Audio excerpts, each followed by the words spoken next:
Srisailam dam సేఫ్టీపై సర్కార్ focus. Srisailam dam వద్ద flood full గొయ్యి అత్యంత ప్రమాదకరంగా ఫ్లడ్ ఫుల్ గొయ్యి టెట్రాఫ్రాడ్స్తో పూడ్చాలని ఇరిగేషన్ శాఖ యోచన. ఎన్డీఎస్ఏ చైర్మన్కు లేఖ రాయాలని నిర్ణయం. ఇటీవల సిడబ్ల్యూఎస్సి చైర్మన్తో భేటీలో టెట్రాఫ్రాడ్స్ ప్రస్తావన. ఎన్డీఎస్ఏకు లేఖ రాయాలని చైర్మన్ సూచన. 2009లోనే గొయ్యి పడిన నేటికి పట్టించుకొని ఏపీ. శ్రీశైలం డ్యామ్ సేఫ్టీపై రాష్ట్ర సర్కార్ దృష్టి సారించింది. డ్యామ్ ఫ్లడ్ ఫుల్లో పడిన భారీ గొయ్యిని పూడ్చేందుకు నడుం బిగించింది.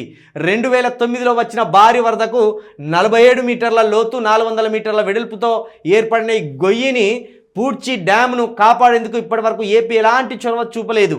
అప్పటి నుంచి ఏటికేడాది ఆ గొయ్యి డ్యామ్ వైపునకు పెరుగుతున్నట్టు కొన్నాళ్ళ క్రితం చేసిన స్టడీలో తేలింది.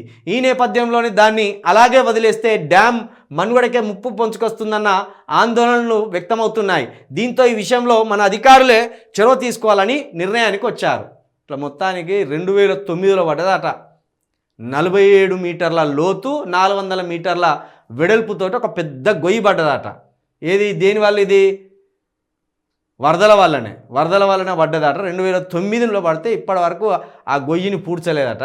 ప్రస్తుతం వీటిని తీసుకొచ్చి టెట్రాఫ్రాడ్స్ని తీసుకొచ్చాట ఆ గొయ్యిని పూడ్చే ప్రయత్నం చేస్తున్నారట.